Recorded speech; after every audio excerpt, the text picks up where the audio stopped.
Morning Lahore, सुबह खैर। भीगी भीगी सुबह के साथ जनाब मैं हूँ आपकी होस्ट मुनीबा आसिफ और आप देख रहे हैं अपना पसंदीदा प्रोग्राम जागो लाहौर में। बिल्कुल ठीक ठाक हूँ। उम्मीद है कि आप लोग जहाँ कहीं भी होंगे इस वक्त ठीक ठाक होंगे और कामयाबी के साथ आप लोग अपनी जिंदगी में आगे भी बढ़ रहे होंगे और मोहब्बतें भी बांट रहे होंगे अपने इर्द गिर्द, क्योंकि जिंदगी को आसान बनाने के लिए जनाब सबसे ज्यादा जरूरी है कि खुद पसंद बनने की बजाय खुद शनास बना जाए, क्योंकि खुद पसंदी जवाल और खुद शनासी उरूज का सबब बनती है। तो इसलिए हम सबको ये कोशिश करनी चाहिए कि खुद पसंद नहीं खुद शनास बने।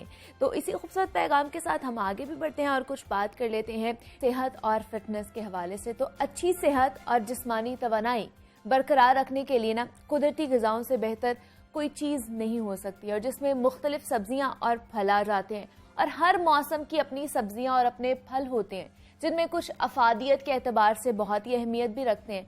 तो बदलते हुए तर्ज ज़िंदगी के बाइस हमारे खाने पीने की आदत भी खासी तब्दील हो चुकी हैं इस वक्त, और अब अक्सर ख़वातीन ज़ेरे ज़मीन जड़ों की शक्ल में पैदा होने वाली जो सब्जियां हैं उनको पकाने की जहमत नहीं उठाती हैं और उन सब्जियों को सस्ती समझकर नज़रअंदाज कर दिया जाता है। जबकि जदीद तहकीक से ये बात अब साबित हो चुकी है कि जड़ों की शक्ल में उगने वाली जो सब्जियां हैं दर हकीकत एंटीऑक्सीडेंट और मादनियात से माला माल होती हैं। और तारीख से ये भी साबित हो चुका है कि शकरकंदी 5000 साल पहले रिवायती दवाओं का अहम जुज़ हुआ करती थी। और गाजर के हलवे की अगर बात की जाए या गाजर के बारे में बताऊं आपको, तो बरतानिया के मुहक्किकीन का ये ख्याल है कि ये अमराज़े कल्ब और सरतान जैसी मूजी बीमारियों से ना सिर्फ हमारी हिफाजत करती है बल्कि ये हमें जवान भी रखती है।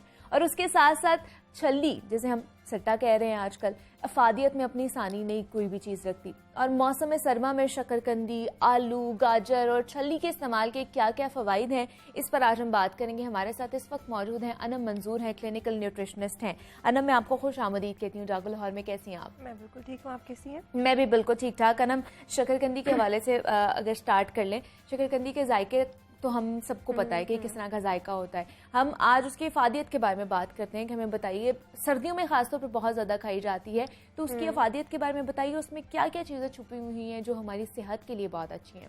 बेसिकली शकरकंदी जो है बहुत ही फ़ायदेमंद है। एक तो इसमें हम ये कह सकते हैं कि लो कार्ब, सबसे पहले इसकी जो हम कंटेंट की बात करते हैं तो इसके अंदर कार्ब्स तो होते हैं। एक शकरकंदी के अंदर 80 जो है कैलोरीज होती हैं, ठीक है, और 15 ग्राम जिसमें कार्ब्स होते हैं। अगर हम नॉर्मल साइज़ की बात करें, एक छोटे दरमियाने साइज़ में, अगर बड़ी होती है तो हम उसको फिर उस लिहाज से मैनेज कर सकते हैं।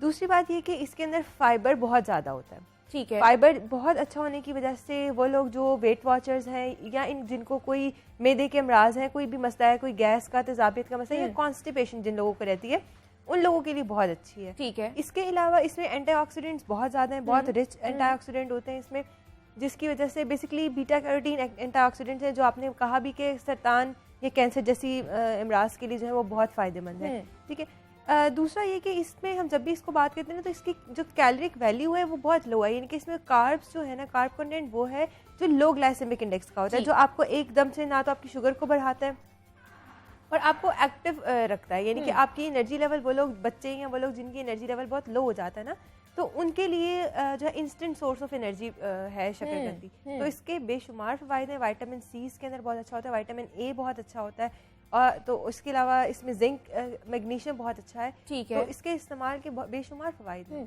और जैसे हम कहा जाता है कि अगर शकरकंदी आप जिस तरह मर्जी खाएं, मतलब शकरकंदी से आप अपना वजन बढ़ा भी सकते हैं और कम भी कर सकते हैं, ये किस तरह पॉसिबल है, इसके हवाले से हमें बताइए।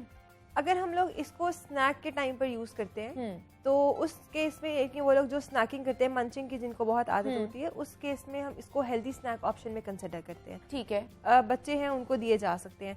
और दूसरी बात, वेट गेन करने के हवाले से हमने करनी है तो फिर हम इसको रोटी की जगह इस्तेमाल कर सकते हैं कि आप रोटी नहीं खा रहे हैं या रोटी के साथ आप सालन में, अपने सालन के साथ सैलेड के तौर पर इसका इस्तेमाल करें तो डबल कार्ब्स हो जाएंगी। रोटी से भी कार्ब मिली और इससे भी कार्ब्स मिली, तो फिर आपको वेट जिन लोगों का गेन नहीं होता उस केस में जो है उनका वेट गेन करने के लिए भी बहुत हेल्दी ऑप्शन है। और जैसे आजकल बहुत से लोग हैं अपना वेट लूज उन्होंने करना होता है, उन्होंने पतले होना होता है, तो उनके लिए ये अच्छी चीज़ है। बिल्कुल, उनके लिए इसलिए अच्छी है क्योंकि इसमें फाइबर बहुत ज़्यादा है। तो ये एक शकरकंदी खाने के बाद उनको फीलिंग ऑफ फुलनेस रहेगी, बार बार भूख नहीं लगेगी, बार बार कुछ खाने की ज़रूरत महसूस नहीं होगी, ठीक है। इसके ऊपर थोड़ा सा लेमन स्क्वीज करके अगर आप खाते हैं तो इसको स्नैक टाइम में या बेजा जिन लोगों को बेवक्त भूख लग जाती है, उस सूरत में वो शकरकंदी को बेक करके या उसको स्टीम करके बॉईल करके सिंपल तरीके से घर में खा लें।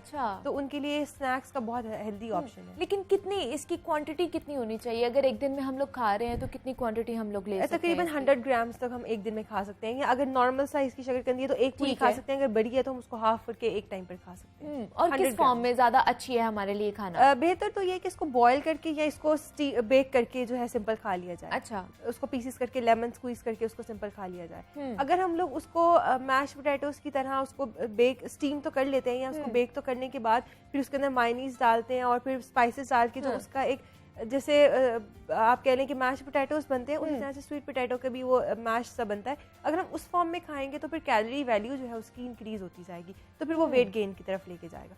कोशिश करें कि इसको नेचुरल फॉर्म में सिंपल बॉयल करके इसको लेमन डाल के खा लें, और बहुत जो है आपको अच्छा टेस्ट आएगा और बहुत। लेकिन हम लोग जो है ज्यादातर तो लोग हैं वो बाहर जैसे रेडियो से मिलती है शकरकंदी, उसके ऊपर मसाले डाल के और लेमन डाल के या किनू डाल के खाते हैं, वो ज्यादातर खाई जाती है। तो हमें बताइए उसकी इफादियत कम हो जाती है या हमें घर पर ही खानी चाहिए, बाहर से नहीं खानी चाहिए? नहीं, उसकी इफादियत नहीं कम होती, क्योंकि अगर आप देखें तो वो भी वहाँ जो रेडी पर जो बना रहा होता है वो उसको कोयले पे बना रहा होता है, तो उसमें वो कोई फ्राइड चीज यूज नहीं कर रहा होता।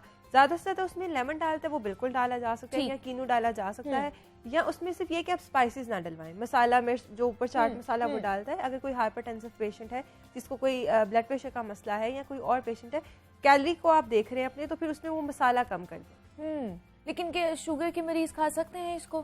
शुगर के मरीज खा सकते हैं इसको कंट्रोल अमाउंट में, मतलब हफ्ते में 2 से 3 बार खा सकते हैं, रोजाना रोजाना नहीं खाएंगे।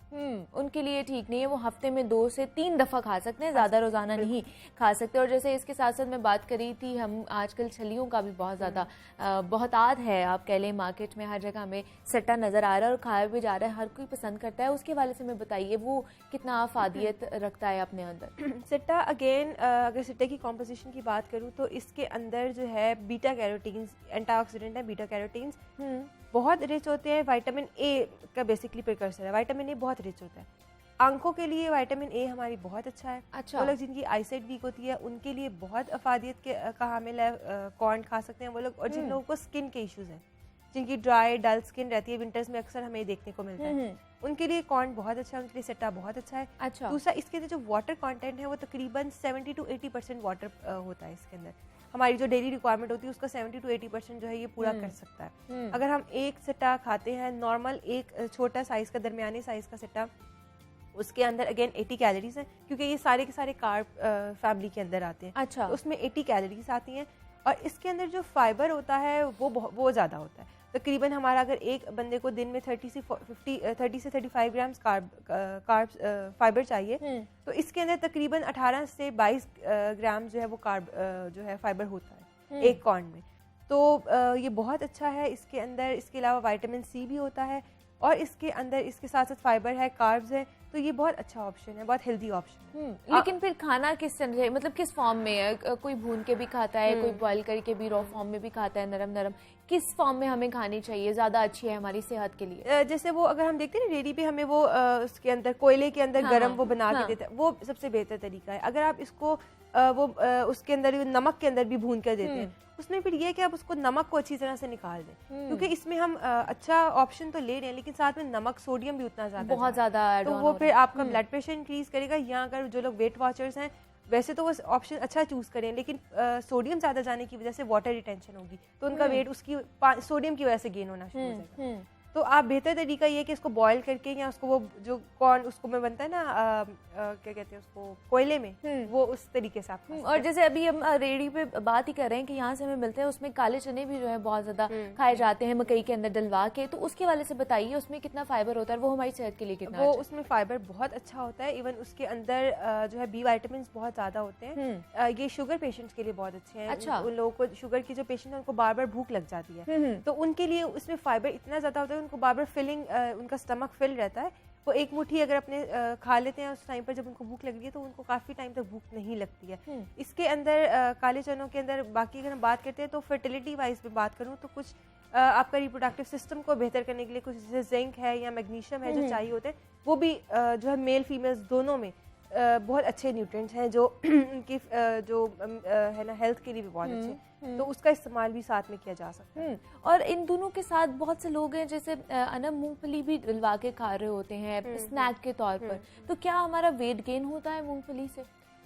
पीनट्स को हम यूजली जब नट्स की बात करते हैं ना, तो पीनट्स को थोड़ा सा डिस्करेज किया जाता है क्योंकि उसमें जो सैचुरेटेड फैट्स हैं वो थोड़े ज़्यादा होते हैं। अच्छा। तो पीनट्स आप खा सकते हैं, एक मुट्ठी पीनट्स ली जा सकती है, या 18 से 20 दाने जो क्लोज होती है, बंद जो पीनट होती है, पूरी की पूरी साबित होती है, उसके 18 से 20 दाने आप ले सकते हैं। इतने मतलब एक दिन में खा सकते हैं। इससे ज़्यादा अगर खाते हैं तो थोड़ा सा ये कि आपका फिर फैट इंक्रीज करेगा।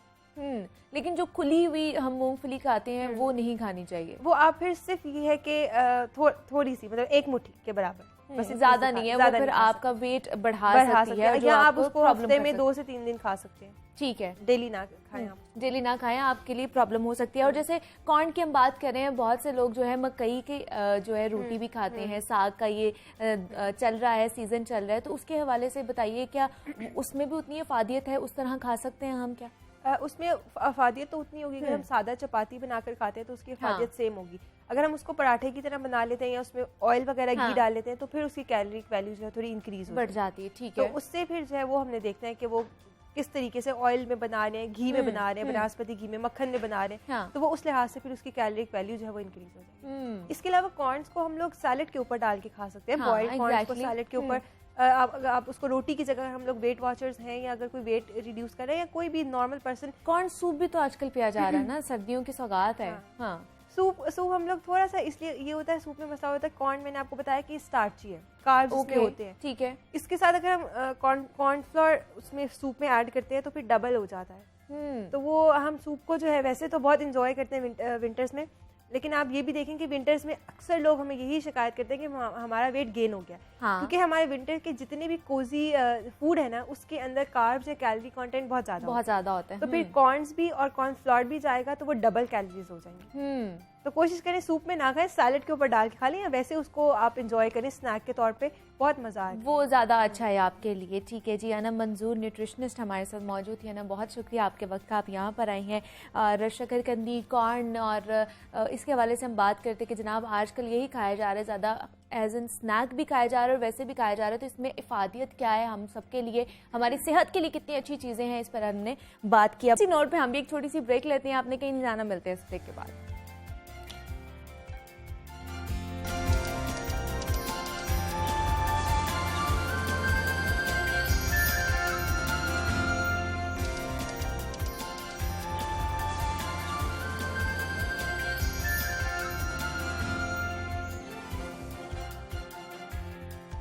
वेलकम बैक टू जागो लाहौर। जनाब, ब्रेक पर जाने से पहले जिस तरह बात हो रही थी सेहत और फिटनेस के हवाले से, तो फिट रहने के लिए ना खेल और वर्जिश का होना बहुत ज़्यादा ज़रूरी है। तो क्यों ना अब कुछ खेल के हवाले से भी बात कर ली जाए और आपकी मुलाकात करवाई जाए एक ऐसी खिलाड़ी से जिनकी उम्र तो बहुत कम है, लेकिन वो बैडमिंटन जैसे खेल में खूब कामयाबियाँ समेट रही हैं। कोयटा से ताल्लुक़ रखने वाली ये प्लेयर अलजा तारिक और उनकी बहन समिया तारिक बैडमिंटन सिस्टर्स के नाम से भी जानी जाती हैं, जो कई मकामी और नेशनल मुकाबले अपने नाम कर चुकी हैं। और अलजा तारिक ने हाल ही में all Pakistan national ranking badminton tournament में वुमेन सिंगल्स की कैटेगरी में अपने जो है नाम कर ली है ये कैटेगरी। तो ये सब कैसे मुमकिन हुआ, बैडमिंटन का ये सफ़र कब और कैसे शुरू हुआ, ये उन्हीं की ज़बानी जानते हैं। हमारे साथ इस वक्त स्टूडियोज में मौजूद है अलजा तारिक, है बैडमिंटन प्लेयर हैं। अलजा, मैं आपको खुश आमदीद कहती हूँ जागो लाहौर में, कैसी हैं आप? मैं ठीक हूँ। अलजा, सबसे पहले तो हमें इस हवाले से बताइए, बैडमिंटन कब से स्टार्ट किया, अपनी जर्नी के बारे में बताइए हमें। वैसे मैं तो 11 साल की थी तब से मैंने बैडमिंटन स्टार्ट किया, लेकिन उससे भी पहले था कि जब भी कोई स्कूल में इवेंट्स होते थे, मैं उस हर इवेंट में पार्टिसिपेट करती थी क्योंकि मुझे स्पोर्ट्स वैसे ही पसंद था। तो मेरे फादर ने मुझे हर चीज़ ला के दी थी कि तुम्हारा जो दिल चाहता है तुम वो करो। तो हम रैकेट्स के साथ गली में खेलते थे। मेरे फादर ने कहा अगर तुमने इस गेम को आगे तक चलाना है तो ऐसे करो कि परमानेंट किसी कोर्ट में जाओ और बाकायदगी से खेलो। ठीक है। तो उसके बाद आहिस्ता आहिस्ता हम कोर्ट में गए, वहाँ पे मेंबरशिप करवा के खेलना शुरू किया, लेकिन बिल्कुल हमें आइडिया नहीं था कि हम नेशनल लेवल पे खेलेंगे, नेशनल जीतेंगे। हम तो सिर्फ इसलिए खेलते थे कि हमारी फिटनेस हो और बस अपनी फिटनेस के लिए खेलते थे, लेकिन हमें नहीं पता था कि आहिस्ता आहिस्ता इसमें हमारी गेम में बेहतरी आती जाएगी। मतलब आपका शौक था और आपने इसको शौक को आगे लेती चली गई। तो किसी को देखा था पहले खेलते हुए कि मैंने इस जैसा बनना है? कोई इंस्पिरेशन होती है ना आपके दिमाग में, आप किसी को देख रहे होते हो? जी, ये था कि जब भी कोई बैडमिंटन का टूर्नामेंट आता था ना टीवी पे, तो हम लोग बहुत शौक से देखते थे। हम अपने फादर को बोलते थे कि अगर किसी बैडमिंटन कोई टूर्नामेंट आया तो हमने जरूर देखा, क्योंकि हमें क्रिकेट में इतना इंटरेस्ट नहीं था, तो हम ना बैडमिंटन देखते थे। मेरे मेरे फादर को लगा कि इनको इसमें बहुत शौक है, तो उसके बाद हमने बाकायदगी से खेलना शुरू कर दिया। कराची गए, इस्लामाबाद गए, ट्रेनिंग की ताकि हम अच्छे से अच्छा खेलें, इंटरनेशनल लेवल पे खेलें, क्योंकि हमारी सोच इतनी थी कि हम स्कूल लेवल पे खेलें, फिर कॉलेज लेवल और फिर यूनिवर्सिटी लेवल। लेकिन आहिस्ता आहिस्ता मेहनत करते करते हम ये हुआ कि मैं चैंपियन बन गई। तो पहला अलजा याद है आपको, पहला जो आपने मैच कब खेला था? तब तो मैं इतनी छोटी थी, मुझे याद है क्योंकि हम एक सिटी से दूसरी सिटी जाते थे, खेलते थे, लेकिन इतना याद नहीं कि मैंने किसके साथ पहले मुकाबला खेला, ये तो मुझे याद नहीं है क्योंकि बहुत छोटे थे हम। लेकिन अब ट्रेनिंग फिर कौन सी उम्र से ट्रेनिंग आपने लेनी, प्रोफेशनली ट्रेनिंग लेना शुरू किया आपने? मुझे प्रोफेशनली जब, क्योंकि शुरू में किया था तो मेरे फादर ने मुझे सिखाया था, तो इतना प्रोफेशनली उनको भी नहीं आता था। तो आहिस्ता आहिस्ता जब 1-2 साल गुजरे हम थोड़ा अच्छा ही खेलने लगे, तो हमने कैंप लेने शुरू कर दिए। हम कराची गए, वहाँ हमने ट्रेनिंग की, इस्लामाबाद गए, 4 साल वहाँ रहे, हमने वहाँ पे ट्रेनिंग की। वहाँ पे हमारे सर रजीउद्दीन अहमद थे, जिन्होंने हम पे इतना उन्होंने हम पे बहुत एफर्ट किया है, और उन्हीं की वजह से हम आज यहाँ तक पहुँचे। उन्होंने हम पे बहुत ज़्यादा मेहनत की है, और वो चाहते थे कि हम ना इंटरनेशनल खेलें, पाकिस्तान चैम्पियन बने छोटी उम्र में, और आप वो कर भी रही हैं, है ना? तो मुझे बताइए अलजा, अभी तक कितने जो है कॉम्पिटिशन्स हैं, कितने मुकाबलों में हिस्सा ले चुके हैं आप? अभी तक मैं बहुत से कंपटीशन में हिस्सा ले चुकी हूँ, लेकिन यह है कि बहुत कम। जैसे मैं जब 2018 में अंडर 18 चैंपियन बनी थी, फिर 2019 में मैंने सेमीफाइनल खेला था सीनियर रैंकिंग का, और मैं पाकिस्तान नंबर 2 से हार गई थी। उसके बाद मुझे नी की इंजरी हो गई थी, उसमें से मेरा मेनिस्कस टूट गया था, क्योंकि अचानक मेरा ना अंडर 18 का मैच था एबटाबाद में, तो वहाँ पे मैं फाइनल खेल रही थी, तो उसमें मुझे नी की इंजरी हो गई थी। अच्छा। मेरा मेनिस्कस टूट गया था, उसके बाद मैंने नहीं खेला। फिर कोविड की वजह से वैसे ही सब बंद हो गया था। फिर 2021 में मैंने ना फर्स्ट टूर्नामेंट खेला, वो अंडर 19 की, मैं डायरेक्ट चैंपियन बनी। उसके बाद वो था कि वो 2021 का फर्स्ट वो था मंथ था, और ये 2021 का लास्ट मंथ था दिसंबर का, जिसमें मैं सीनियर कैटेगरी की चैंपियन बन गई। तो ये जैसे जो अभी आपने ये वुमेन सिंगल्स का जो नाम अपने किया है कैटेगरी, तो इसके लिए कितनी मेहनत करनी पड़ी, और आपको यकीन था कि आप ये टाइटल अपने नाम कर लेंगे?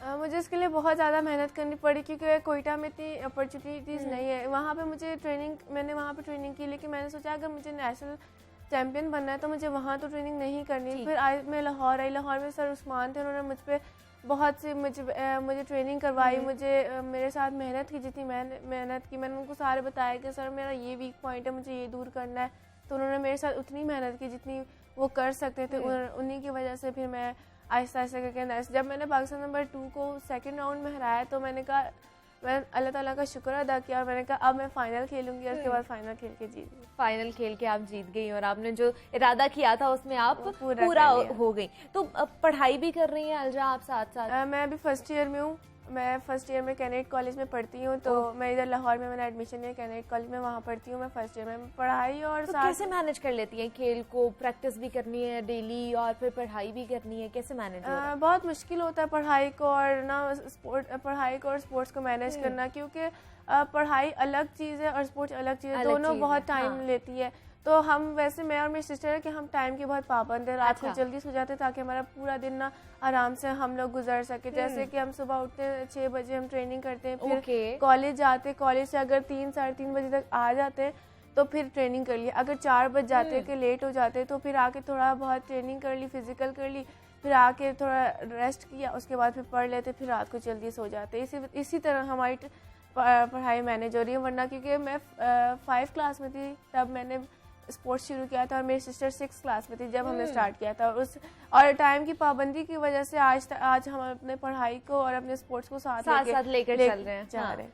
तो कितनी देर रोजाना आपको जो है वो करनी पड़ती है, अगर प्रैक्टिस आपने करनी है? वैसे तो नॉर्मल डेज में तो मैं 3 या 3.5 घंटे करती हूँ ट्रेनिंग, क्योंकि इससे ज़्यादा मैं कर नहीं सकती।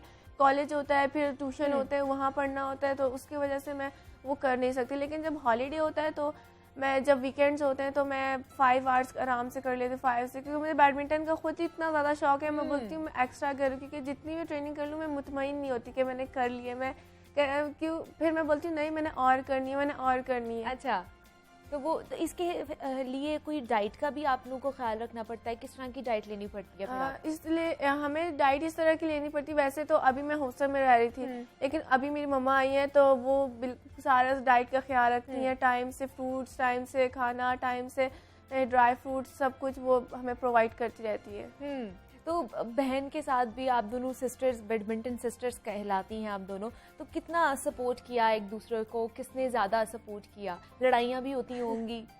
जी, हम एक दूसरे को इतना सपोर्ट करते हैं कि अगर वो नहीं जाती ट्रेनिंग पे तो मैं बोलती हूँ नहीं हमने जाना है, क्योंकि हम दोनों इतना वो है कि अगर मैं जाऊँगी तो वो उसको अपने साथ लेके जाऊँगी, वो जाएगी। अगर मेरा दिल नहीं करा जाने को तो मैं भी उसके कहने पे तो मैं भी चली जाऊँगी। हम दोनों एक दूसरे को इतना सपोर्ट करेंगे, क्योंकि मैं कहती हूँ अगर मैं पाकिस्तान चैंपियन हूँ तो रनर अप मेरी सिस्टर नहीं चाहिए, कोई दूसरा ना हो, कोई दूसरा नहीं होना चाहिए, हम दोनों ही जो है वो हम आगे दोनों, जाएं। क्योंकि ताकि जब ट्रॉफी हो ना, अगर कोई मैच हो रहा हो ना, यहाँ मेरे और मेरे ओपोनेंट, तो मेरे फादर मदर ये आराम से सोचें कि ये भी ट्रॉफी मेरे घर आनी है, वो भी ट्रॉफी मेरे घर आनी है। हाँ, एग्जैक्टली, ठीक है। तो पेरेंट्स कितनी सपोर्ट करते हैं और फैमिली की सपोर्ट होना कितना ज़्यादा ज़रूरी है आपको लगता मेरे है? पेरेंट्स तो बहुत ज़्यादा सपोर्ट करते हैं। शुरू से उन्होंने हमें इतना सपोर्ट किया है कि मेरा नहीं ख्याल कि कोई पेरेंट्स इतने सपोर्ट कर सकते हैं जितना उनसे हो सका, क्योंकि कोयटा में रह के ट्रेनिंग करवाना बहुत मुश्किल होता है, और ख़ास करके फीमेल्स को। तो मेरे फादर ने भी हमारे साथ हमें बहुत सपोर्ट किया शुरू से ही। मेरी मदर ने भी हमारे साथ बहुत सपोर्ट किया, और फैमिली का सपोर्ट होना सबसे इम्पोर्टेंट है, क्योंकि अगर हमारा दिल है कि हमारा इंटरेस्ट है किसी स्पोर्ट्स में, अगर फैमिली का सपोर्ट नहीं है तो वो हम कभी नहीं हासिल कर सकते। एग्जैक्टली, खास करके फीमेल्स वो कभी नहीं हासिल कर सकती। अगर आपका फैमिली का सपोर्ट हो, आपके फादर मदर आपके साथ हो, तो आपका जो भी दिल चाहता है आप वो चीज़ वो आप अचीव कर सकते हैं। एग्जैक्टली। तो किन किन चैलेंजेस का आपको सामना करना पड़ा, फेस करने पड़े जब आप इस फील्ड में आ गई एज एन फीमेल में बात कर रही हैं? ये था कि बहुत चीज़ों का सामना करना पड़ता था, क्योंकि शुरू में इतना अच्छा हम खेलते नहीं थे, कोई खिलाता नहीं था। हम ये सोचते थे कि हम पता नहीं सही खेलेंगे कभी या नहीं। तो आहिस्ता आहिस्ता ये चीज़ें गुजरती गई। मेरे फादर ने उन्होंने हमें हमारा अलग से टाइम लिया कोर्ट का, मेरे फादर में ट्रेनिंग करवाते गए। इतना कोई हमें सामना नहीं करना पड़ा था। लेकिन ये था कि कोयटा में वहाँ ट्रेनिंग करना बहुत मुश्किल हो जाती, जैसे कि बैडमिंटन तो इंडोर है लेकिन फिजिकल वो तो आउटडोर करनी पड़ती थी। हाँ। तो समझ नहीं आता था कि हम लोग किधर करें। वहाँ पे ऐसा कोई ना माहौल नहीं था कि हम लड़कियाँ बाहर निकल के ट्रेनिंग करें वो ट्रैक सूट में। लेकिन फिर भी सब ने, क्योंकि हमारे जो फेडरेशन है उन्होंने हमें बहुत सपोर्ट किया। तो ये सुहेल सर है, उन्होंने बहुत सपोर्ट किया। वाजिद सर है जो प्रेसिडेंट है हमारे इसके बैडमिंटन के, उन्होंने भी हमें बहुत सपोर्ट किया सब ने। उसके बाद हमारी कोयटा की भी सारे डीजी स्पोर्ट्स थे और सेक्रेटरी ने, उन सब ने हमें बहुत सपोर्ट किया। जितना उनसे सपोर्ट हो सकता था उन्होंने हमारे साथ उतना कोऑपरेट किया है। तो मुझे बताइए, कोई ट्रेनिंग के हवाले से कोई आपको लगता है कि मज़ीद इसमें इन्हांसमेंट चाहिए, इक़दामात करने की ज़रूरत है कि हमारे पास प्रोफेशनल कोच हैं जो हमें ट्रेनिंग दे रहे हैं? मेरा यही है कि मुझे इंटरनेशनल कैंप्स दिए जाएं, मैं इंटरनेशनल कैंप्स ज्वाइन करूं एज अ प्लेयर, क्योंकि मैं देखना चाहती हूं कि मैं इंटरनेशनल लेवल पे जाऊं, वहां पे कैंप लूं, ताकि मैं देखना चाहती हूं कि मैं किस लेवल पे खड़ी हूं, पाकिस्तान में किस लेवल पे मैं खड़ी हूं और मुझे कितनी और ट्रेनिंग चाहिए। क्योंकि मैं चाहती हूँ कि मैं ओलंपिक में खेलना चाहती हूँ, मैं पाकिस्तान के लिए मेडल लाना चाहती हूँ, मैं और भी हर इंटरनेशनल इवेंट्स खेलना चाहती हूँ, पाकिस्तान के लिए मेडल लाना चाहती हूँ, क्योंकि मैं ला सकती हूँ। मैं 17 साल की उम्र में जब मैं रैंकिंग की नेशनल चैंपियन बन सकती हूँ, तो फिर मैं इंटरनेशनल इवेंट्स में क्यों नहीं कोई मेडल ला सकती। तो मुझे प्रमोट करें, मुझे और सपोर्ट करें, उनसे जितना हो सकता है मुझे इंटरनेशनल कैंप्स दें या इंटरनेशनल कोच को पाकिस्तान में बुलाएं, उस कैंप में हमें भेजें। लेकिन अभी क्या इंटरनेशनली अगर देखा जाए तो उस तरह की ट्रेनिंग यहाँ पर नहीं करवाई जाती क्या? यहाँ पे हमें ना पता नहीं होता कि हमने किस तरह की ट्रेनिंग करनी है। अच्छा। इंटरनेशनल लेवल पे किस तरह की ट्रेनिंग होती है और यहाँ किस तरह की होती है ये समझ नहीं आती, क्योंकि अलग अलग कोच के अलग अलग माइंड होते हैं, वो अलग अलग ट्रेनिंग करवाते हैं। तो इसलिए अभी अगर हम इंटरनेशनल कहीं जाएं वहाँ कैंप तभी जाके पता चलेगा। जी, तभी जाके हमें पता चलेगा कि हम पाकिस्तान में कितना, अगर ये ट्रेनिंग कर रहे हैं तो हमें ये बढ़ानी चाहिए या फिर इसको चेंज करना चाहिए। तो अलजा, बहुत से बच्चियां भी आपको देख रही होंगी और आपकी तरह बनना भी चाह रही होंगी, उनको क्या पैगाम देंगी, क्या कहना चाहेंगी? मैं उनको ये कहना चाहती हूँ कि अगर उनका किसी भी चीज़ में इंटरेस्ट है, जैसे स्पोर्ट्स हो गया या एजुकेशन की किसी भी फील्ड में इंटरेस्ट है, तो वो अपने पेरेंट्स को बताएं और पेरेंट्स की सपोर्ट के ताकि पेरेंट्स उनको सपोर्ट करें और वो उसी चीज़ में जाएं जिसमें उनका इंटरेस्ट है, क्योंकि आपका अगर किसी चीज़ में इंटरेस्ट नहीं होगा वो आप चीज़ कभी अचीव नहीं कर सकते। अगर आपने कर भी लिए तो आपका उससे दिल नहीं सेटिस्फाई होता, क्योंकि आपने उस चीज़ में कुछ करना नहीं होता। तो इसलिए अपनी जो इंटरेस्ट पहले पैदा करें कि आपने कौन सी चीज़ करनी है, और दूसरा फैमिली की सपोर्ट बहुत ज़्यादा ज़रूरी है। अलजा तारिक बैडमिंटन प्लेयर हमारे साथ मौजूद थी। अलजा, बहुत शुक्रिया आपके वक्त का and best of luck for your future. और अभी आप पाकिस्तान में नाम बना रही हैं और इंशाल्लाह आप पाकिस्तान से बाहर इंटरनेशनल भी पाकिस्तान का नाम रोशन करेंगी और ट्रॉफीज़ लेकर पाकिस्तान आएंगी। आगे बढ़ते हैं, एक और ख़बर आपके साथ शेयर करें तो नज़्मों को मुनफरिद पहचान देने वाले उर्दू अदब के मायानाज, शायर, अदीब और निकात जमीलुद्दीन आली की 97वीं सालगिरह आज मनाई जा रही है। जमीलुद्दीन अहमद खान ने 20 जनवरी सन 1925 को दिल्ली के मुअज़्ज़ज़ घराने में आंख खोली, आला तालीम हासिल की और उसके बाद काबिल बैंकर बने। वो पाकिस्तान से दिलो जान से मोहब्बत करते थे। सोनी धरती अल्लाह रखे कदम कदम आबाद और जीवे जीवे पाकिस्तान जैसे मिली नगमे आज भी हम सबको याद हैं और ज़बाने ज़द-ए-आम भी हैं। तो जमीलुद्दीन आली को 2004 में हिलाल इम्तियाज़, 1991 में सिदारती अवार्ड बराए हुस्न कारकर्दगी, अदबियात पाकिस्तान का कमाल फ़न अवार्ड समेत दर्जनों अवार्ड से भी नवाजा गया। तो मुझे यहाँ पे एक छोटी सी ब्रेक लेनी है, आप उनका ये लिखा हुआ मकबूल मिली नगमा सुनिए। मिलते हैं इस ब्रेक के बाद।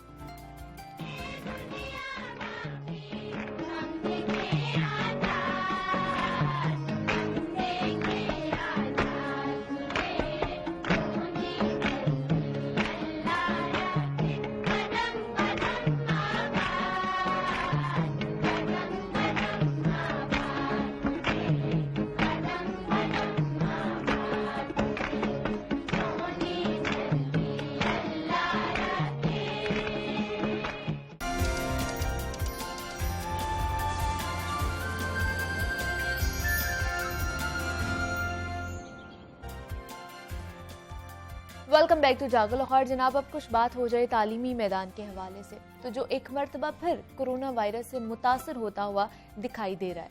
मुल्क में कोरोना के बढ़ते केसेस के पेश नज़र NCOC की जानिब से नई पाबंदियों का ऐलान कर दिया गया है, जिनके मुताबिक 10% से जायद शरह वाले शहरों में तालीमी सरगर्मियां महदूद करने का फैसला किया गया है। 12 साल से कम उम्र तलबा 3 दिन 50% हाजिरी के साथ स्कूल आएंगे और 12 साल से जायद उम्र के जो स्टूडेंट्स हैं उनकी मुकम्मल हाजिरी होगी।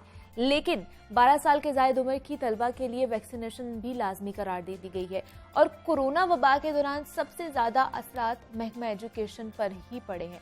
और साल 2020 और 21 की अगर बात की जाए तो उसके दौरान सिर्फ चंद माह ही हमने देखा कि तालीमी सरगर्मियां जारी रह सकी हैं और अब एक मरतबा फिर हालात संगीन होते हुए नजर आ रहे हैं। तो ये फैसला किस हद तक दुरुस्त है, इससे पाकिस्तानी निज़ाम तालीम पर क्या असरात मुरतब होंगे, इस पर आज हम बात करेंगे। हमारे साथ इस वक्त मौजूद हैं काशिफ अदीब जावेदानी साहब, हैं सदर हैं all Pakistan private schools management association के। सर, मैं आपको खुश आमदीद कहती हूँ जागो लाहौर में। कैसे हैं सर आप? जी अल्हम्दुलिल्लाह जी, बहुत बहुत शुक्रिया, आपने मदू किया और बहुत इंपॉर्टेंट टॉपिक है।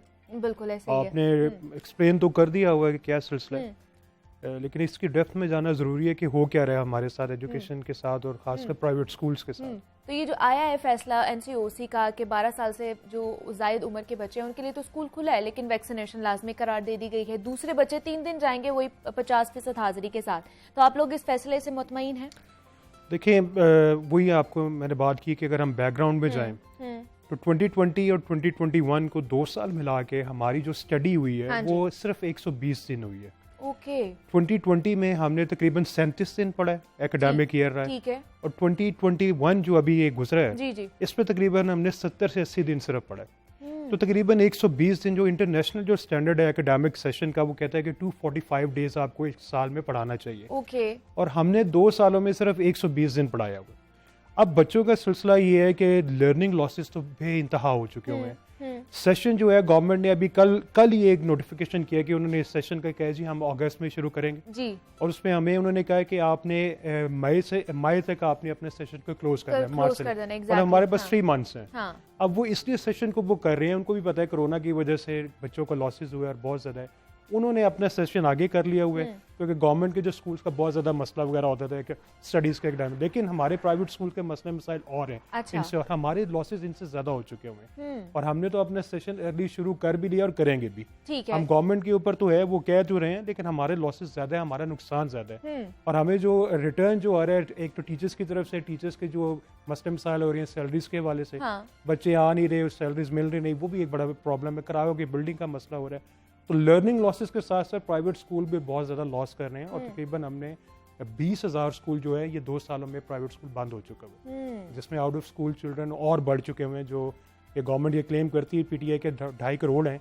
तो मैं आपको बड़े वसूख से बात कह सकता हूँ, ये 2.5 करोड़ नहीं, ये अब 4-5 करोड़ तक ये पहुँच चुका हुआ है, और ये इस पर इंक्रीज होता जाएगा अगर हम इसी तरह के फैसले करते जाएंगे, लेकिन सेहत भी लाजमी है। एग्जैक्टली। इसमें हमने गवर्नमेंट के जो 2-3 इकदाम हैं उसकी तो तारीफ सर लाजमी बनती है, जिस तरह वैक्सीनेशन जो है, फ्री वैक्सीनेशन हो रही है, बच्चों को फाइजर लग रही है, बहुत अच्छा इकदाम।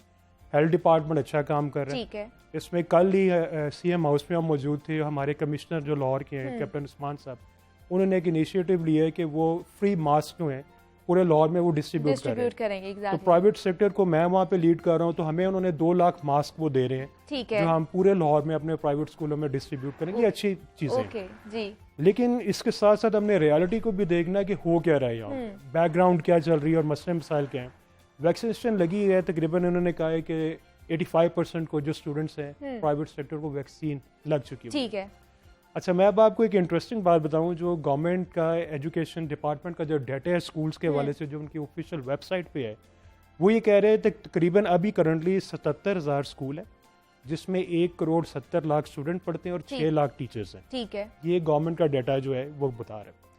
अब उन्होंने इस डाटे को करते हुए तकरीबन 85% की वैक्सीनेशन कर चुके हैं, लेकिन एक हैरत की बात आपको ये मैं बताऊं कि इतने ही ज्यादा स्कूल हैं जो अनरजिस्टर्ड हैं, जो गवर्नमेंट के इस डेटाबेस में आते ही नहीं है। ठीक है। तकरीबन 60,000 प्लस स्कूल्स का इनके पास डेटा मौजूद नहीं है। हम अभी लाहौर में बैठे हुए हैं, लाहौर में जो गवर्नमेंट के पास एजुकेशन डिपार्टमेंट के पास फिगर है वो 4500 स्कूल्स के जो प्राइवेट स्कूल्स जो हैं। ठीक है। और उस फिगर के ऊपर उन्होंने हेल्थ डिपार्टमेंट को वो सारी फिगर दी है। हेल्थ डिपार्टमेंट ने फिगर लिया है जो रजिस्टर्ड स्कूल है, वहां पे जाके उन्होंने वैक्सीन की है। लेकिन लाहौर में तकरीबन 12,000 से ज्यादा प्राइवेट स्कूल हैं, जिसमें तकरीबन अगर 4,000 उनके पास डेटा है तो 8,000 का डेटा इनके पास नहीं है। अब इनको ये नहीं पता कि कितने बच्चों को, कितने हजारों या लाखों बच्चों को, अगर लाहौर की बात की जाए तो वो रह गई हुई है, और अगर आप पंजाब की बात की जाए तो बहुत ही फिगर बहुत बड़ी बढ़ जाती है, क्योंकि अनरजिस्टर्ड स्कूल का अभी तक इन्होंने कोई हल नहीं निकाला। ठीक है। और ना इसका डेटा हेल्थ डिपार्टमेंट के पास है, ना एजुकेशन डिपार्टमेंट के पास है। अब सिलसिला ये है कि मुराद राज साहब हैं, हमारे एजुकेशन मिनिस्टर हैं, उनको भी ये चीज़ पता चली है और उसके ऊपर भी उन्होंने वर्किंग की है, लेकिन सिलसिला ये इसको वो रोक नहीं सके। लेकिन उन्होंने ये भी देखे कि आपने पिछले दिनों ने ट्वीट भी की थी कि हम ये नहीं चाहते कि स्कूल्स को बंद किया जाए, स्कूल चलते रहें, और उन्होंने कहा था हम अपनी एक रिकमेंडेशन एनसीयूसी की देंगे, और उन्होंने दी भी, जिसके ऊपर ये किया गया कि ये स्टैगर्ड जो सिचुएशन होगी 3 डेज की होगी। अब 3 डेज तो उन्होंने ये कहा 31 जनवरी तक ये चलेगा सिलसिला, उसके बाद हम 27 को बैठेंगे, दोबारा हम देखेंगे कि क्या इसमें इसको एक्सटेंड करना है या क्या करना है। अब ये सारी सिचुएशन डिपेंड करती है कि मुराद राज साहब भी यही कह रहे हैं, हम भी यही कह रहे हैं, अगर स्कूल आपने बंद करने हैं तो स्कूल के साथ आप दूसरी एक्टिविटीज भी बंद करें, जिससे यहाँ पे बच्चे जा रहे हैं शादी ब्याहों में, मॉल्स पे जा रहे हैं, पार्क खुले में, हर चीज ओपन है। एनसीओसी ने स्कूल्स तो बंद कर दिए हैं, लेकिन इनके ऊपर पाबंदियां कोई भी नहीं लगाई। अब जो पाबंदियां लगी हैं उसमें ये देखें कि 10%, जिस शहर में 10% से ज्यादा जिसका है, वहाँ पे उन्होंने कहा कि इंडोर एक्टिविटीज नहीं होंगी। जिसका 10% है वहाँ पे 300 तक जो है वो शादी ब्याह में जा सकते हैं, और जिसका 10% से कम है उसमें 500 बंदा वो जा सकता है।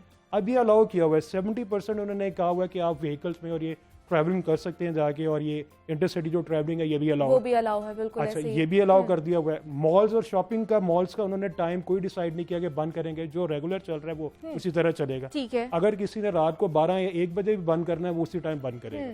कोई अब उसके ऊपर कदगन नहीं है, कदगन है तो सिर्फ लग गई है एजुकेशन में। लेकिन मुझे बताइए काशिफ साहब के जो जितने भी बच्चे हैं प्राइवेट स्कूल की अगर मैं बात करूं जो आपके अंडर आते हैं, कि वो तमाम तर बच्चे वैक्सीनेटेड हैं जो 12 साल से ऊपर की उम्र के हैं, क्योंकि अब तो लाजमी करार दे दी गई है। देखिए डेटा जो इनका कह रहा है, जो इनके बगौल जो है वो 85% है, मीन्स के अभी 15% अभी वैक्सीनेटेड नहीं है। हाँ जी। ये स्कूल्स की बात हो रही है, लेकिन इनके ये डेटा इनके पास मौजूद नहीं है कि जो आउट ऑफ स्कूल है या स्कूल में जो बच्चे जाते ही नहीं है जो 12 साल से ऊपर है।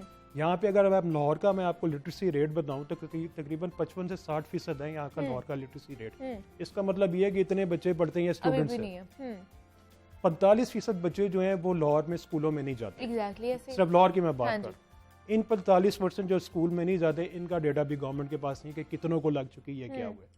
हम तो सिर्फ उस फिगर के ऊपर कोट कर रहे हैं जो एजुकेशन डिपार्टमेंट और ये हेल्थ डिपार्टमेंट ने एजुकेशन स्कूल से ली हुई है, उसमें ये स्कूलों में जाके ये वैक्सीन लगा रहे हैं और इनको स्कूलों में ही सबसे ज़्यादा सक्सेस मिला, क्योंकि मैं मीटिंग्स में जाता रहता हूँ हेल्थ डिपार्टमेंट की, उन्होंने यहाँ पे यही फिगर कोट किया है कि घर घर की बजाय जो बच्चों को स्कूलों में लगी है उसको ज़्यादा फायदा और बेनिफिट है और ज़्यादा को लगी है। लेकिन स्टिल जिस तरह वो गवर्नमेंट क्लेम कर रही है कि 85 को लग गई है, 15% आर स्टिल पेंडिंग और अभी तक उनको नहीं लगी और ये फिगर ज़्यादा बढ़ भी सकती है। 15% तो वो कह रहे हैं, लेकिन जो है दूसरे मैंने आपको फिगर्स बताई हैं जिन बच्चों का डेटा इनके पास नहीं है exactly. वो भी वो लाखों की तादाद में बन जाता है। तो इसके ऊपर भी गवर्नमेंट को वर्क करने की जरूरत है। तो क्या कोई बच्चे इंटरेस्ट लेते हैं? अगर ऑनलाइन क्लासेस के हवाले से देखा जाए तो खासतौर पर छोटे बच्चों को पढ़ाना ऑनलाइन बहुत ज़्यादा मुश्किल है, उनका इंटरेस्ट लेवल कितना होता है? देखिए इंटरेस्ट लेवल बिल्कुल भी नहीं है, उनका कंसंट्रेशन है लेवल है वो बहुत ही कम होता है। अगर आप एक माँ ही है, अगर घर में 3 बच्चे हैं और तीनों के अगर ऑनलाइन क्लासेस हैं, उनको तो पहले तो 3 लैपटॉप और 3 कंप्यूटर्स अलग लेके देने पड़ेंगे। हाँ। एक कंप्यूटर के ऊपर तो ये पॉसिबल होता नहीं है। दूसरा ये है कि जो टीचर्स जो है, टीचर की कंसंट्रेशन है जो वहाँ पे स्कूल से पढ़ा रहा है, तो वो एक किस तरह की होती है, क्लास की इन्वायरमेंट की और एक होम की इन्वायरमेंट की ज़मीन आसमान का फर्क होता है। बच्चा जो सीरियसनेस है वो क्लास में नहीं होता, उसमें क्लास में होता है, होम में नहीं होता। और ये देखा गया है और उसमें पेरेंट्स से शिकायत की है, उन्होंने कहा कि आपने हमसे ऑनलाइन का भी फैसिलिटी की है, हमने बच्चों को लैपटॉप्स भी लेके दिए, मोबाइल्स भी दिए, हमारा खर्चा बढ़ गया, हमारे बच्चों को कोई फायदा नहीं हुआ। ये मेजॉरिटी पेरेंट्स का यही रहा है। हाँ। उसमें जिनके पास फैसिलिटी अवेलेबल थी, तो ये अखज़ किए गए नतीजा। और इसमें ये शफकत महमूद साहब की भी बात ही है, उन्होंने एक प्रेस कॉन्फ्रेंस में बात की थी कि हमने तो उनको मशवरा दिया है स्कूलों को कि उसके ऊपर जाएं, लेकिन इसका खातिर का कोई फायदा नहीं हुआ। अच्छा। तो इसका मतलब ये है कि गवर्नमेंट भी इस चीज़ को इंडोर्स कर रही है कि ऑनलाइन जो फैसिलिटी है वो सिर्फ वो बात की ही है, इसका कोई फायदा बेनिफिट नहीं है। लॉन्ग टर्म में क्योंकि गवर्नमेंट सपोर्ट भी नहीं कर रही इसके हवाले से, ना प्राइवेट सेक्टर को करती है, ना कुछ इस तरह की फ्री चीज़ें देती है, तो वो उनका तो इंटरेस्ट इसमें है ही नहीं है। ये जो अपनी मदद आपके तहत जो स्कूल चल रहे हैं या अपने सर्वाइवल के लिए चल रहे हैं, जिन्होंने ऑनलाइन किया कि उनका फ़ी का, कुछ स्कूलों ने इसलिए भी ऑनलाइन किया, या आपको बताता चलूँ कि जो फ़ी का जो सिलसिला है वो फी निकलती रहेगी, वो टीचर्स को फी पे करते रहेंगे, क्योंकि टीचर्स ने एजुकेशन डिपार्टमेंट में एग्जैक्टली शिकायत की थी कि हमें सैलरी नहीं दी जा रही। हाँ जी। तो स्कूलों ने फिर ये किया कि उसमें मरते ना करते उन्होंने ऑनलाइन टेस्ट किया, इवन दो कि उनके पास कोई एक्सपीरियंस नहीं था। एग्जैक्टली। उन्होंने इसलिए किया कि वो अपने बिल्डिंग के जो खर्चे हैं और किराए जो हैं, 90% जो बिल्डिंग है प्राइवेट स्कूल से वो किराए पे हैं। किराए निकाले, माली मकान बिल्कुल उन्होंने किराया नहीं छोड़ा। इस वजह से 18 से 20 हज़ार स्कूल बंद भी हुए हैं किराए की बिल्डिंग्स की वजह से, क्योंकि मालिक मकान ने कोई इसमें नहीं किया, रियायत नहीं दी, गवर्नमेंट ने हमें कोई सब्सिडी नहीं दी किराए के हवाले से, ना कोई ऐसा लॉ बनाया, ना कोई पास किया गया कि स्कूलों को जो है वो किराए की मद में किया जाए। इस वजह से फिर जब हमने ऑनलाइन किया अपने टीचर्स को रिटेन करने के लिए, उनको बेनिफिट देने के लिए, उनके ये सैलरी को इंक्रीज करने के लिए, तभी हमें मजबूरी के ऑनलाइन पे जाए। लेकिन फिर वही बात है कि उसका कोई खातिर खा उसका कोई फ़ायदा नहीं है ऑनलाइन क्लासेस का, उसको अडॉप्ट करने के हवाले से कोई चीज़ें जो है खातिर खा नहीं इकदाम किए जा रहे। मुझे दूसरा बताइए कि आपको लगता है कि मुस्तकबिल में मतलब ज़्यादा लॉन्ग टर्म के लिए दोबारा से बंदिशें लग सकती हैं इदारों पे, तालीमी इदारों के हवाले से? जी देखें, बिल्कुल लग सकती हैं और अभी भी ये खदशा है जो अब लग चुकी हुई हैं। तो हम एक खदशा है कि हम कोई मैसिव लॉकडाउन की तरफ ना चले जाएं, जिस तरह माजी में भी होता है। उसमें बात ये आ जाती है कि हमारी एज ए सोसाइटी हम इसको किस तरह लेके चलें। और गवर्नमेंट जो है पहले जो रोल रहा है, पहले 2 वेव्स जो आई हैं उसमें काफ़ी सख्ती भी हुई थी। हाँ जी। और उसमें इसका खातिर खा रिजल्ट भी आपने देखा कि 1-2 माह हमने बहुत इंजॉय किया और उसमें कोरोना की शरह बहुत ही कम थी, पॉइंट पे चली गई थी, 0.00 की थी और इस तरह की थी। लेकिन जब अचानक ही लोगों ने भी इसको ईजी लिया, फिर ओमिक्रॉन का वेरिएंट आ गया, ये गवर्नमेंट कहती रही है और मिनिस्टर साहब भी, बुरादा साहब भी कहते हैं ये आना ही है। तो और इसके आगे भी मजीद बहुत सी वेव्स आनी है कहा जा रहा है। हाँ। तो अगर ये आना ही है तो फिर गवर्नमेंट को भी कहना है कि इसको कुछ करना भी है, लॉन्ग टर्म पॉलिसीज के ऊपर। सफ़र सबसे पहले मसला ये है कि इन्होंने अब NCOC ने हेल्थ को और एजुकेशन को अपने अंडर ले लिया हुआ है। अब ये जो फैसले होते हैं वो NCOC हेल्थ के हवाले से और एजुकेशन के हवाले से तो क्या आप लोगों से नहीं मुशावरत की जाती? आप लोग भी स्टेक होल्डर्स हैं, बहुत बड़ी तादाद है प्राइवेट स्कूल्स की, तो आप लोगों से मुशावरत नहीं की जाती, पूछा नहीं जाता कि क्या करना चाहिए, किस तरह के इकदाम करने चाहिए? देखिए, हमारी मुशावरत इस हद तक होती है कि हम उनको फीडबैक ज़रूर देते हैं। अच्छा। लेकिन हमारा मसला यह है कि हमारे जब एजुकेशन मिनिस्टर की नहीं सुनते NCOC पे, तो हमारी क्या सुनेंगे? यहाँ पे मुराद राज साहब जो हैं वो कहते हैं स्कूल नहीं बंद करने, लेकिन NCOC कहती है कि for the larger interest of the people and health हमने उसको बंद करना है। हाँ जी। तो फिर बंद करना है तो बंद हो जाते हैं। अब हम यहाँ पे जो मर्जी करते रहे, पीटते रहे, या लर्निंग लॉस जितना भी हो जाए, वो अगर उन्होंने डिसाइड करना है कि ये पब्लिक का बेनिफिट के लिए होना है तो वो होना है। अब मुराद राज साहब जो अपनी देते हैं वो फीडबैक देते हैं, हमारे नुमाइंदा बन के वो देते हैं, लेकिन जब उनकी भी नहीं सुनी जाती या उन पे आधे अमल होता है, आधा नहीं होता, तो फिर हम भी कुछ नहीं कर सकते, क्योंकि हम तो उनके साथ ही लिंक अप हुए हैं अपने मिनिस्टर साहब के साथ। तो जो मिनिस्टर साहब फिर आगे वहाँ पे देते हैं हमारे पैगाम, वो जब वहाँ से हमें आता है तो वो फिर वो भी मजबूर होते हैं और हम भी मजबूर होते हैं। बिल्कुल। लेकिन अब ये है कि लॉन्ग टर्म पॉलिसीज का ये हमारी ये है खदशा, ये है और हमारी ये हमेशा ग्रीवेंस रही है कि हमें बंद क्यों करते हैं, बाकियों को भी क्यों नहीं बंद करते, उनके ऊपर पाबंदियां क्यों नहीं लगाते। अब यही बच्चे जो हैं जो 3 दिन जहाँ स्कूल नहीं आएंगे, आप ये देखेंगे वो हर जगह पे जाएंगे, वो शादियों में भी जाएंगे, पार्क्स में भी जाएंगे, गलियों में भी फिरेंगे। अभी भी यहाँ पे बच्चे में आ रहा था, देख रहा हूँ गलियों में क्रिकेट वगैरह खेल रहे हैं जो आज छुट्टी है, जिनकी आज होगी है, क्योंकि आज से इन्होंने ये शुरू कर दिया। Exactly. तो अगर आपने बच्चों को नहीं रोकना, ये चीज़ें बंद नहीं करनी, एक्टिविटीज़ बंद नहीं, मिले ठेले उसी तरह चल रहे हैं, हर तरह की एक्टिविटी उस तरह चल रही है, अगर ये बंद नहीं होगी तो ये इसको कंट्रोल भी नहीं हो सकेगा। यही हमारा मुद्दा है, यही मुराद राज साहब कह रहे हैं, यही हम कह रहे हैं, और यही हेल्थ डिपार्टमेंट भी कहता है, पाबंदियां अब लगानी है NCOC। बिल्कुल ऐसे ही है, और जो तालीमी जो निज़ाम है वो बहुत ही ज़्यादा मेरे ख्याल से गिरता जा रहा है। इस हवाले से हमें इक़दामात करने की बहुत ज़्यादा ज़रूरत है। जैसे इन्होंने भी कहा काशिफ जावेदानी साहब ने कि अगर उस पर पाबंदी लगा रहे हो तो बाकी एक्टिविटीज़ पर भी पाबंदी होनी चाहिए। काशिफ जावेदानी साहब हमारे साथ मौजूद है। सर बहुत शुक्रिया आपके वक्त का, आप यहाँ पर आए और अपना पॉइंट ऑफ व्यू हमारे साथ शेयर किया है। यहाँ पे एक छोटी सी ब्रेक लेते हैं, आपने कहीं नहीं जाना, मिलते हैं इस ब्रेक के बाद।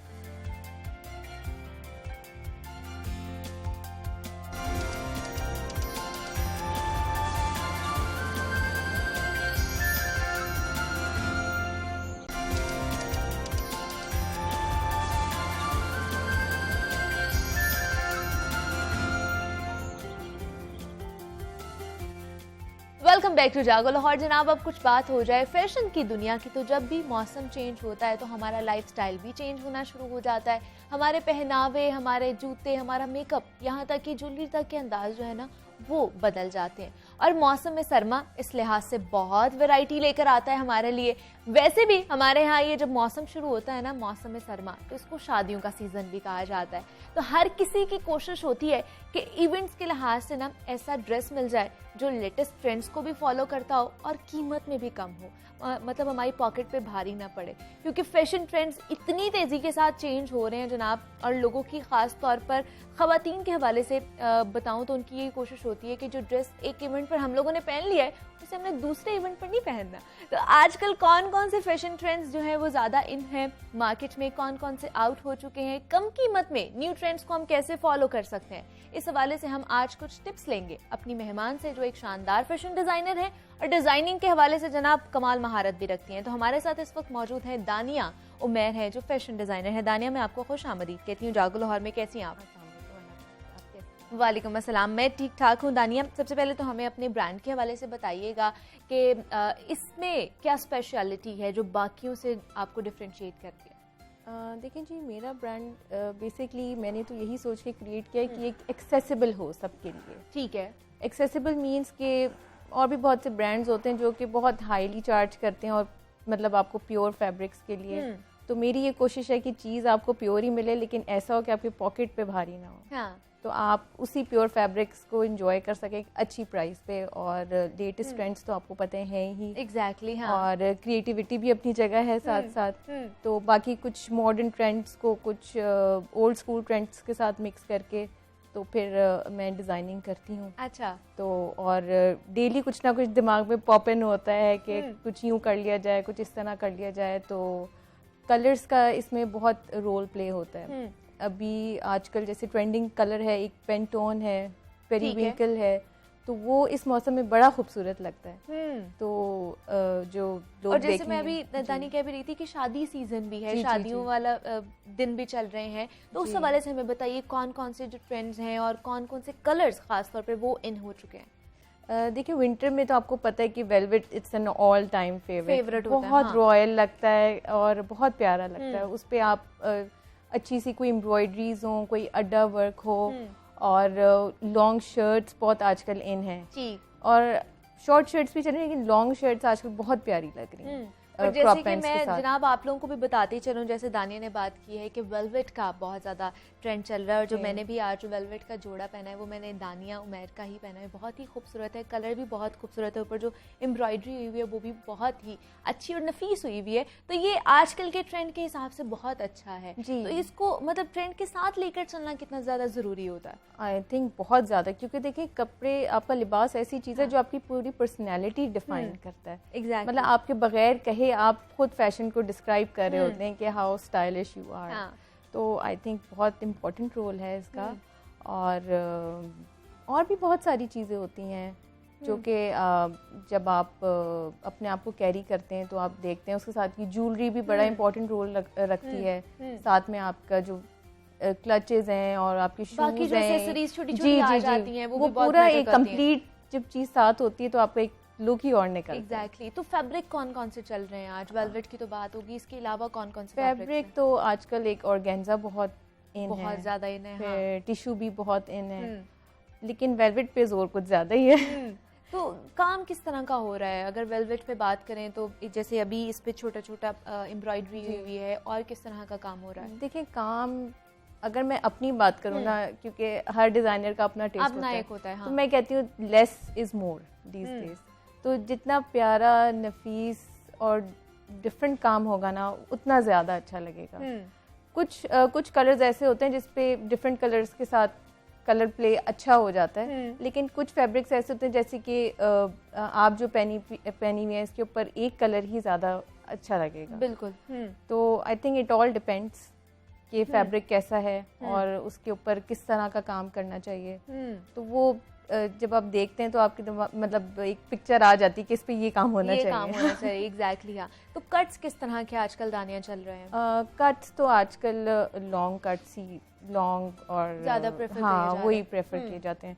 फ्लोई हो, अच्छा। लॉन्ग हो, क्योंकि वो अब आजकल आपको पता है फिटिंग वाला ट्रेंड बिल्कुल आउट हो चुका है। तो वो जितना फ्लोई होता है उतना मज़ेदार लगता है। हाँ एग्जैक्टली। और दूसरा हम देखते थे कि अब बहुत ज़्यादा बोट नेक भी चलना शुरू हो गई थी, और आजकल नेक लाइन के हवाले से हमें बताइए वो किस तरह के चल रहे हैं, नेक पे किस तरह का काम हो रहा है, स्लीव्स किस तरह की हैं?